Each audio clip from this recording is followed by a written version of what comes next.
우리가 복이라는 말을 자주 쓰고 또 축복이란 말도 자주 쓰고 그래서 혼용될 때가 있고, 제가 아주 여러 해에 한 번씩은 꼭 정확한 언어를 사용하자 그렇게 여러분에게 말씀을 드리는데, 우리는 참 복을 좋아하고 복을 사모하고 그래서 복이란 글자를 어디에 가도 볼 수가 있죠.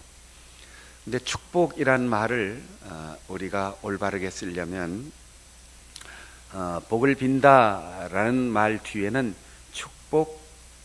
축복해달라는 부탁을 붙여야 되고, 하나님께서 나에게 복을 주시옵소서 이렇게 기도한다면 축복을 내려주옵소서, 아니면 복을 주옵소서 이렇게 기도를 해야 되는 거죠.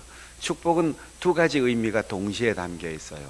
복을 빌어주는 목사의 축도나 또 안수기도나 또 진심으로 사랑하는 아버지가 어머니가 자녀들을 위하여 잘 되기를 빌어주는 축복이 있고, 그 기도를 들으셔서 하나님께서 그 바라는 복의 실체를 우리에게 내려주실 때, 그때는 하나님 축복해 주시옵소서가 아니고 축복을 내려 주옵소서, 아니면 복 내려 주옵소서 이렇게 기도해야 하는데, 복이 양면성이 있다는 거죠. 히브리 말로는 이게 정확하게 구별되어 있어요. 하나님께서 우리에게 내려주시는 복은 베라카라고 히브리 말로 되어 있고, 사람 편에서 하나님께 나아가서 그 복을 받기를 원하는 마음의 자세를 가지고 똑바로 걸어가는 복받을 만한 사람, 그런 뜻의 복된 인생을 가리켜 아쉐르 이렇게 말하는데, 히브리 사람들이 이게 명확하게 구별이 되지요. 창세기 12장에 보면은 하나님께서 아브라함에게 이렇게 말씀하십니다. 내가 너에게 복을 주겠다. 내가 너를 복 되게 하리라. 이럴 때 베라카라는 말을 쓰는 거예요. 바라크라고 하는 말에서 어원했는데 무릎을 꿇는다 그런 뜻이에요. 그리고 시편 1편에 보면 복 있는 사람은, 이때 이 복 있는 사람은 복을 받았다는 뜻이 아니고 복을 받을 만한 사람, 어떻게 하면 하나님이 복을 내려주실 사람으로 살 수 있을까? 악인의 꾀를 좇지 않고 죄인의 길에 서지 않고 오만한 자의 자리에 앉지 않는, 그래서 아쉐르라는 말은 똑바로 그런 뜻이에요. 이 두 가지가 만나야 복이 되는 거죠. 박순영 목사가 여러분을 위하여 축복할 때 차별하지 않습니다. 누구나 다 행복하기를, 누구나 다 건강하기를, 누구나 다 기쁜 마음으로 살아가기를 그렇게 소원하고 그렇게 복을 비는데, 그 복을 누릴 수 있는 사람은 그 말씀을 소중히 여기고 그 말씀에 자신의 인생을 걸고 그 말씀의 능력을 믿고 그 말씀대로 똑바로 순종하며 살아가면 복을 비는 사람의 그 마음이 하나님께로 전달되고 하나님께서 약속하신 그 복을 바로 그렇게 똑바로 사는 사람에게 주는 거지요.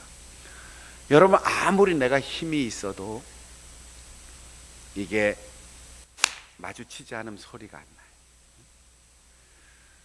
하나님이 주시는 약속과 그 약속을 받기 위해서 하나님께 나아가는 우리의 무릎 꿇음, 이것이 마주쳐야 우리의 삶의 복이 이루어진다는 거예요. 인간 편에서 하나님께 나아가는 자, 예수님께서 산상수훈에서 말씀하실 때 행복하여라, 애통하는 자, 여러분 슬픔이 무슨 행복입니까? 가난한 자 무슨 행복입니까? 그게 아니고 의를 위하여 박해를 받고 가난한 사람이 돈을 쫓고 배고픈 사람이 목마른 사람이 밥과 물을 쫓고 자만하지 않고 자신의 연약함 때문에 슬퍼하는 사람, 그 사람이 복을 받을 거다. 거기에 말하는 복은 복을 받을 만한 자격을 가진 사람이다, 그런 뜻이죠. 오늘 우리가 읽은 시편 115편은 어떤 복을 얘기하느냐 하면 하나님이 조건 없이 주시는 복이에요. 저희 집에서 제 아내가 정성껏 밥을 준비해 놓고 맛있는 음식을 해 놓고 식사하세요 하면 제가 주방으로 가질 않아요. 어디로 갈 것 같아요? 화장실로 가서 손 씻고 와요. 이 좋은 밥, 이 맛있는 밥을 밖에서 땀 흘리고 일하고 그래서 잔뜩 더러운 것이 묻은 손으로 그 음식을 먹을 수가 없어요. 그렇다고 제가 손 씻었다고 밥이 막 나오는 게 아니죠. 주는 사람은 사랑으로 주지만 받는 사람은 받는 사람대로 반듯한 태도를 가져야 하는데, 하나님께서 이스라엘 백성들에게 복을 주실 때 어떤 사람이 그 복을 얻을 수 있느냐? 1절에 보면 하나님 영광을 우리에게 돌리지 마옵소서, 우리에게 돌리지 마옵소서 두 번이나 거듭 얘기해요. 오직 주의 이름에만 영광을 돌리소서. 여러분, 이 시인이 애굽에서 탈출한 조상들의 역사를 기억하고 자기가 지금 처한 나라의 불운한 운명 그리고 포로 생활, 그런 고난 속에서 이 노래를 불렀다는 거예요. 독립운동을 하게 하소서, 이방 나라의 임금의 마음이 좋아서 우리를 풀어주게 하소서, 이런 기도가 아니고 지금도 힘들고 지금도 고통스럽고 지금도 압제 속에서 착취당하며 살아가는데 하나님께서 우리를 해방시켜 주실 것을 믿습니다. 그런데 그 공로를 남에게 돌리거나 통치자나 지도자나 군대의 힘에 돌리지 않고 하나님께 영광이 돌려질 수 있도록 하나님 우리에게 보여주시고 우리에게 그 은혜를 베풀어 주옵소서 하는 고난 속에서의 기도입니다. 여러분, 우리는 다 칭찬받으면 좋아해요. 여러분 표정 보니까 난 싫다, 구박받는 게 좋다, 이런 표정을 가진 분들도 있어요. 막 비난하고 야단치고 막 모질게 몰아붙이면 여러분 좋겠어요? 담임 목사가 성격이 못돼가지고 똑바로들 하라고 이러면서 무슨 부분 강사처럼 그러면 좋겠어요? 누구나 다 칭찬받고 위로받고 또 박수받고 그러고 싶지요. 그러면 다른 사람들이 나를 칭찬하고 어쩌면 그렇게 좋은 생각을 하셨을까, 어쩌면 그렇게 예쁘실까, 어쩌면 그렇게 고운 품성일까, 어쩌면 그렇게 잘했을까, 이렇게 칭찬할 때 여러분 누구나 예외 없이 우쭐하게 돼요. 그때 우리가 우쭐한 오만한 자의 자리에 앉거나 죄인의 길에 서지 않도록, 악인의 꾀를 따라가지 않도록 빨리 해야 될 거예요. 칭찬받고 존경받고 인정받고 좋은 일이 있을 때 빨리 해야 될 일이 있어요. 뭐예요? 하나님 영광을 받아옵소서.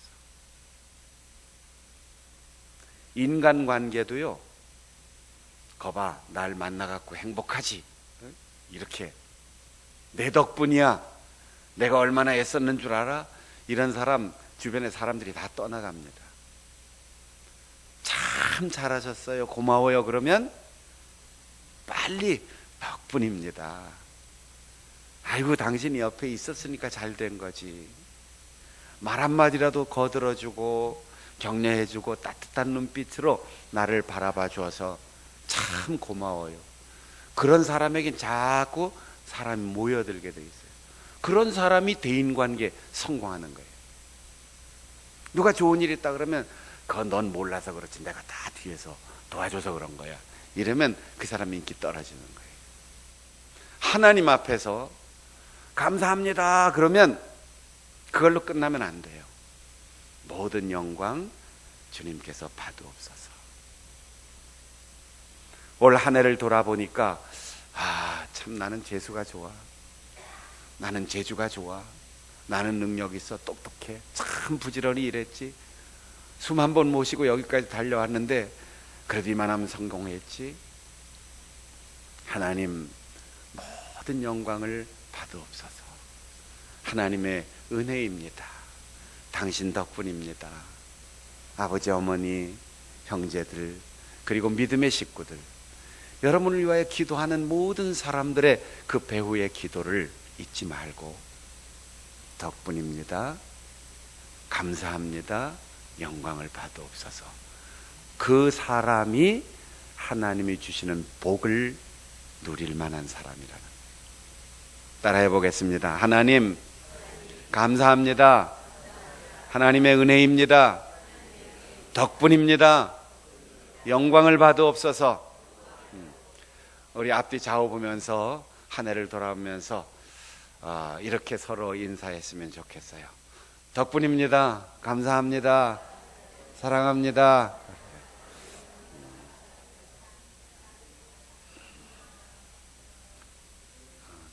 별로 마음이 안 내키는 분도 몇 있는 것 같은데 다시 한번 기회를 드리겠습니다. 덕분입니다. 고맙습니다. 사랑합니다. 축복합니다. 인간관계에서도 덕분입니다 말하는 사람의 관계가 좋아지는 것처럼 하나님 앞에서도 감사합니다, 은혜입니다, 영광을 주님께 돌립니다 하는 사람이 더 복을 받게 된다는 거죠. 사도행전 12장 23절에 보면 헤로드 임금이 순시를 나가서 연설을 했어요. 성경에는 안 나와 있지만 유대 역사책에 보면 헤롯이 아주 은빛 찬란한 눈부신 흰옷을 입고, 그리고 요즘으로 말하면 제가 이 마이크 없이 이렇게 말하면 잘 안 들리잖아요, 그죠? 저녁 식사 하셨어요? 이 마이크가 있으면은 소리가 웅장하게 들리잖아요. 옛날에는 전기가 없었기 때문에 여러분 유럽 지역이나 터키 같은 중동 지역에 다녀보면 그 옛날 원형극장이 있어요. 그리스 신화 시대의 그 극장. 그 극장 중앙에는 아무런 확성기가 없는데도 딱 가운데 서서 말하면 귀가 쨍 하고 울릴 만큼 이 소리가 막 울려요. 음향공학적으로 만들어졌죠. 지금도 아마 있는 것 같은데 제가 남산 올라가 본 지가 오래돼서 저희 남산 야외 음악당이라는 게 있는데 거기에 이만한 스피커처럼 생겨 있는 음악당은 아무런 전자시설 없는데 거기 가서 하면은 큰 대형 앰프를 통해서 스피커로 나오는 소리처럼 울려 나오잖아요. 그걸 이용해서 헤롯이 자기가 연설하는 그 연단 밑에다가 커다란 항아리를 묻어놨다는 거예요. 그리고는 그 항아리 위에 딱 서서 앞을 가려놓고 말을 하니까 사람들이 왕왕왕왕왕왕 울리는 그 음성을 듣고 이야 굉장하다 그랬더니, 경주에 가셔서 에밀레 종소리를 혹시 들어보신 일이 있는지 모르는데 서양의 종은 안에서 치죠. 추가 안에 달려있죠. 동양의 종은 밖에서 칩니다. 그런데 오래가지요. 소리의 여운이. 그 이유는 밑에 이만한 구멍이 있고 그 울림통이 있어서 그 울림통에서 소리가 계속 부딪혀 나오기 때문에 땡 하면 땡땡땡땡 서양 소리처럼 끝나는 게 아니고 동양의 종들은 땡 이렇게 울리게 돼요. 헤롯이 그런 음향공학적인 원리를 이용해서 항아리를 묻어놓고 연설하니까 온 백성들이 야, 저 음성은 사람의 소리가 아니다, 신의 소리다. 얼마나 사람들이 깜짝 놀랐겠어요. 여러분, 항아리에다 놓고 소리를 내면은 막 울려서 그게 굉장히 위험 있는 소리로 들렸을 거 아니에요. 그때 헤롯이 내가 신적 위험이나 능력을 가지고 말하는 게 아니고, 여러분 잘 들으라고 여기에 반사판을 설치했습니다. 우리가 잘 살고 또 우리가 식민지 치하에 살지만 그래도 굳세게 살아야 할 이유는 하나님이 살아계시기 때문입니다. 이렇게 말을 했어야 되는데, 사도행전의 기록에 의하면 영광을 하나님께 돌리지 않으므로 벌레에 먹혀서 죽었다. 도대체 벌레가 사람을 죽게 할 수 있을까? 여러분, 제가 국민학교 다닐 때 신문에 엄청난 충격적인 기사가 났는데, 국민학교 전라북도 어디에 있는 학교인데, 배가 너무 아파서 복통 때문에 병원에 갔는데 배에 뭔가 있다 그래서 이렇게 갈랐는데 거기서 벌레가 나왔어요. 지금도 전주 예수병원 박물관에 가면요, 이만한 양동이에 절반은 차가지고 기어 나오는 벌레를 이 뱃속에서 꺼낸, 그 벌레 이름이 뭐예요?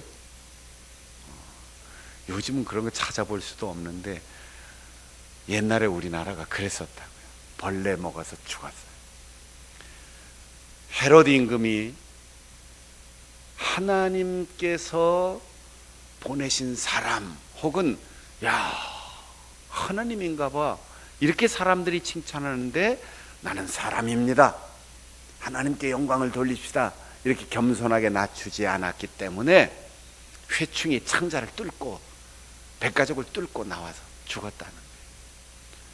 여러분, 교만한 자의 마지막은 자기의 외부에서 충격이 오거나 외부에서 그에게 피해를 주는 게 아니고 그 속에서 자라난 범죄의 결과가 벌레처럼 그 사람을 먹게 되어 있어요. 창자가 터져서 죽었다는 거예요. 오늘 본문 4절에서 8절까지 세상의 모든 나라들이 다 하나님을 경외하지 않습니다. 하나님께 영광을 돌리지 않습니다. 전쟁에 이기고 식민지가 개척되고 한 나라를 지배하고 수탈하면 이 임금이 신이 되고 그들이 만들어 놓은 금, 은, 그리고 돌멩이 나무에 우상에게 영광을 돌립니다. 그러나 우상은 보지도 못하고 듣지도 못하고 냄새도 맡지 못하고 조그만 구멍으로 소리도 내지 못합니다. 우상을 섬기는 자들의 운명도 그러할 겁니다. 오직 우리는 하나님만을 경외하고 하나님께만 영광을 돌립니다. 그렇게 고백합니다. 3절 같이 읽어보겠습니다. 3절, 115편 3절 시작.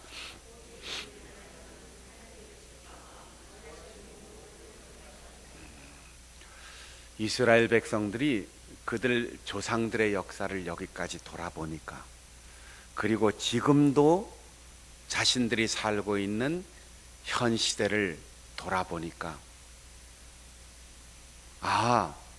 강대국이 득세하는 줄 알았는데 태평성대를 누리는 것은 통치자가 정치를 잘해서인 줄 알았는데, 농경 정책이 잘 되고 군사 전략이 대단했기 때문인 줄 알았는데, 돌아보니 우상이 아닌 살아계신 하나님께서 하늘에 계셔서 다 보고 다 듣고 냄새도 맡으시고 호흡하시면서 우리를 위하여 말씀하시고 하나님의 계획대로 다 된 것입니다. 이렇게 고백하고 있어요. 여러분, 올 한 해 그리고 여기까지 우리의 인생, 우리의 가정, 우리의 직장, 우리의 사업장, 우리의 자녀 양육, 우리의 신앙생활 다 돌아보세요. 그리고 깊이 기도하며 말씀을 묵상하며 생각해 보세요.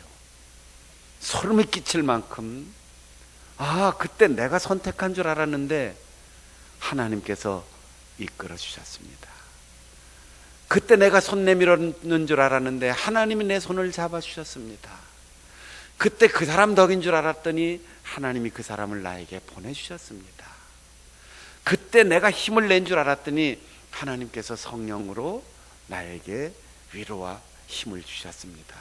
이걸 깨닫게 되니까 시인은 내가 한 게 아니고 누가 한 게 아니고 하나님께서 하늘에 계셔서 하나님의 뜻대로 다 하셨습니다.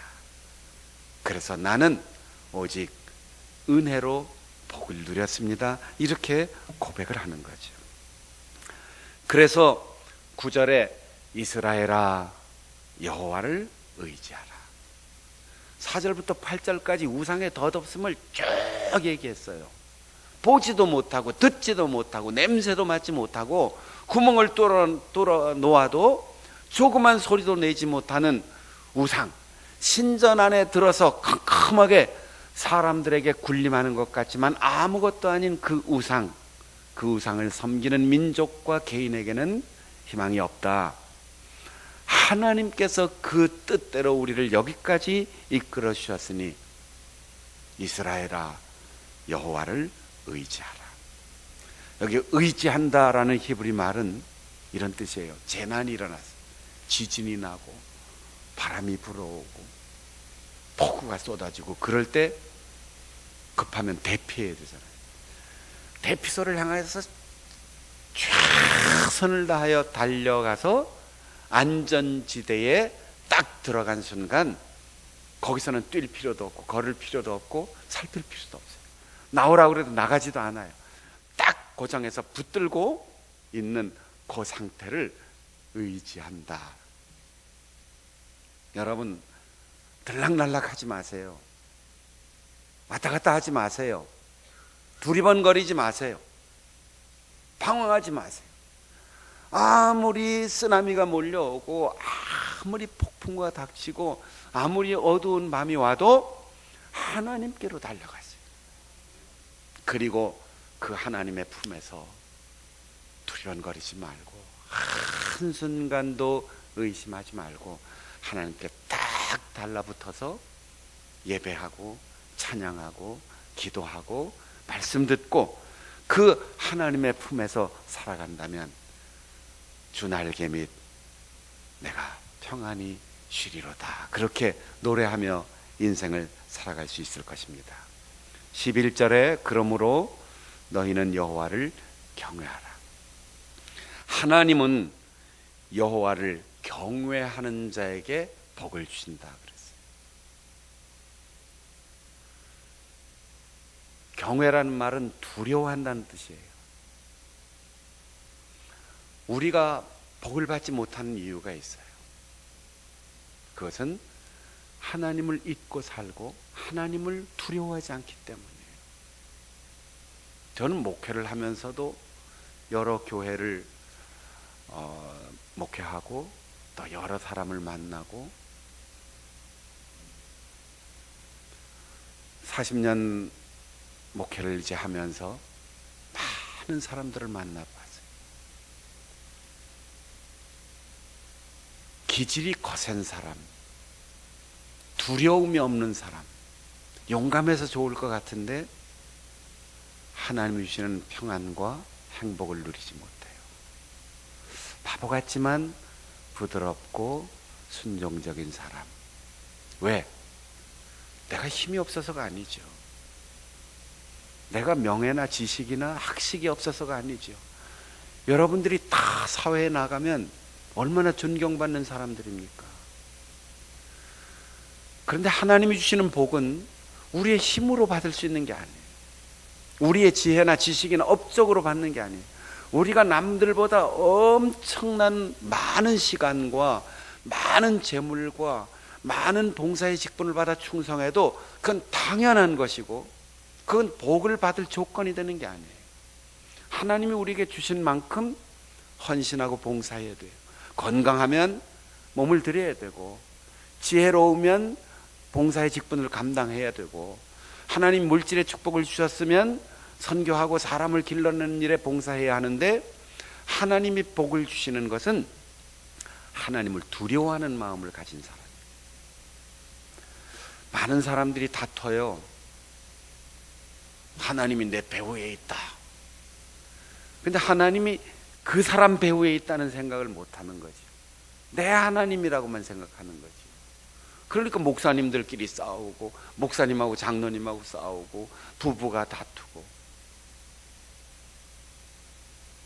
할 말이 없어서 무능하고 어리석어서가 아니에요. 다투지 않고 겸손하게 낮추는 사람은 누가 두려워서가 아니고, 할 말이 없어서가 아니고, 무능해서가 아니고, 하나님이 두렵기 때문이지요. 용기를 내는 것도 하나님이 계시기 때문에, 우리의 말을 멈추고 우리의 분노를 다 표출하지 않고 기다리고 인내해야 하는 까닭은 하나님이 계시기 때문에. 하나님을 두려워하는 사람은 그 사람을 만드시고 사랑하시는 하나님이 계심을 믿기 때문에 사람에게 함부로 하지 않습니다. 산상수훈에서 주님 말씀하셨어요. 형제를 향하여 라가라 하는 자, 형제에게 분노하는 자, 지옥불에서 못 나온다. 왜 그런 말씀을 하셨겠습니까? 라가라는 말은 가죽 껍데기만 있다 이런 뜻인데, 우리말로는 밥통, 밥만 들어갔다 나갔다 하네. 아무 쓸모없어. 아이, 저 인간 정말 쓸모없어. 다른 교회로 좀 가지, 다른 구역으로 좀 가지, 다른 기관으로 좀 가지. 이게 지옥 갈 죄에 해당한다는 거예요. 왜 그럴까요? 하나님이 만드신 가장 최상의 걸작품을 비웃는 거기 때문에. 사람은 그 부모가 만든 게 아닙니다. 사람은 내가 양육해서 키운 게 아니에요. 하나님이 만드셨고, 하나님이 사랑하시고, 하나님이 예수 그리스도의 목숨을 주실 만큼 존귀한 존재예요. 그런데 에이, 그 인간, 아이, 너 따위는, 이렇게 하면 그 사람을 만드신 하나님을 비웃게 되는 거예요. 여기 다 그래도 부모님들이 계시는데, 여러분에게 직접 뭐라 그러면 그 참을만 해요. 그렇죠? 그런데 당신 아들 왜 그 모양이야? 아유, 딸이 왜 그 모양이야? 뭐 손자가 이쁘다고, 손자가 뭘 어쨌다고 이러면 부모들 기분 많이 나쁩니다. 그러니까 하나님이 그렇게 사랑하시고 하나님이 만드신 솜씨를 보면서 하나님 뭘 이렇게 만드셨나요? 이렇게 말하는 거죠. 사람을 향하여 비웃으면, 평가절하하면. 우리는 지능지수가 약간 다른 사람보다 덜 발달했어도, 생긴 모양이 내 마음에는 들지 않아도, 그 사람 하는 생각과 태도가 내가 원하는 생각과 태도가 아니어도 하나님의 작품이다. 하나님이 사랑하신다. 예수님이 십자가에 피 흘려 목숨을 주실 만큼 사랑한 사람이다. 그러면 우리는 다른 사람을 향해서 비난하거나 업신여길 수가 없어요. 그래서 어떤 성경 공부 교재는 그런 제목이 있더라고. 예수님짜리. 그러니까 우리가 100원짜리, 1000원짜리, 10,000원짜리, 50,000원짜리 이렇게 값을 매기는 것처럼 우리는 예수님짜리다. 예수님이 목숨을 주실 만큼 가치 있는 존재다. 믿습니까? 믿습니까? 네. 그 옆에 있는 분들에게 그렇게 얘기해 주세요. 당신은 예수님짜리입니다. 하나님의 걸작품입니다. 존귀한 존재입니다. 당신을 귀하게 여기겠습니다. 그래요. 이 땅에 한 사람이 비록 장애인이라 할지라도, 키가 크고 작은 차이가 있다 할지라도, IQ의 차이가 있고 인생 살면서 무엇을 이뤄놓은 업적의 차이가 있다 할지라도, 이 땅에 태어나서 숨질 때까지 존재하는 모든 사람은 하나님의 작품입니다. 그래서 우리는 다른 사람을 귀하게 여기고 누구든지 업신여기면 산상수훈을 기억하세요. 아유, 좀 속상하고 마음에 안 들면 기억하세요. 형제를 향하여 쓸모없다고 하고 화를 뻘컥 내면 아이고, 하나님의 마음, 아버지의 마음을 상하게 하면 안 되지. 그리고 자기를 돌이켜야 되는 거죠. 그게 바로 하나님을 두려워하는 거예요. 너 우리 아들을 그렇게 봤어? 너 우리 딸을 감히 그렇게 평가해서? 아버지 하나님이 화가 나신단 말이에요. 하나님을 두려워하는 자에게 복을 주신다. 히브리 말에는 복이라는 말과 예배라는 말이 같아요. 무릎을 꿇는다예요. 제가 여러분을 위하여 복을 빌 때도 여기 서서 하지만, 원래 히브리 제사장들은 무릎을 꿇은 사람에게 두 손을 들고, 어떤 분은 왜 다른 분들은 목사님들이 이렇게 손바닥을 밑으로 내리고 축도하는데 우리 목사님은 이렇게 세우고 합니까? 그 축복의 그 역사를 몰라서 그래요. 구약 성경에 제사장이 하나님 앞에 제물을 드릴 때 그 사람의 제물을 이렇게 들고 흔들었어요. 요제라고 해요. 이렇게 복을 빌었어요. 그래서 제가 축도할 때 이렇게 목사의 권위를 가지고 여러분에게 축복의 기도를 하는 게 아니고, 여러분 한 사람 한 사람을 제물로 제가 손에 들고 하나님께 올려드리는 거예요. 그래서 제가 여러분을 다 무거워서 올려 놓지는 못하지만 마음으로는 축도할 때 하나님 아버지께 이 제물을 올려드립니다. 아무개를 올려드립니다. 아무개를 올려드립니다. 받으시고 하나님께서 그 죄를 용서하시고 그에게 복을 주옵소서. 그래서 제가 제물을 들은 형태로 축도를 하는 거예요. 하나님을 두려워하는 자가 복이 있다 했습니다. 그리고 그 복은 무릎을 꿇는다는 어원에서 예배한다는 뜻이고, 그 예배는 무릎을 꿇고 말씀 앞에 복종, 기도로 간구, 그리고 찬양으로 주께 영광을 돌리는 아름다운 신자의 행위를 의미합니다. 17절에 보면 죽은 자는 찬송할 수 없다. 숨이 붙어 있는 한 우리는 주님께 영광을 돌리고 하나님을 두려워하는 마음으로 늘 노래하며 살아가야 합니다. 한 해를 그렇게 은혜입니다. 하나님께 영광을 돌리면서 마무리하고, 새로운 한 해를 말씀 앞에 무릎 꿇고 하나님께 올려드리면서 노래하며 새해를 맞겠습니다. 결심하는 우리 성도들 되시기를 바랍니다. 찬송하시겠습니다. 이 몸의 소망.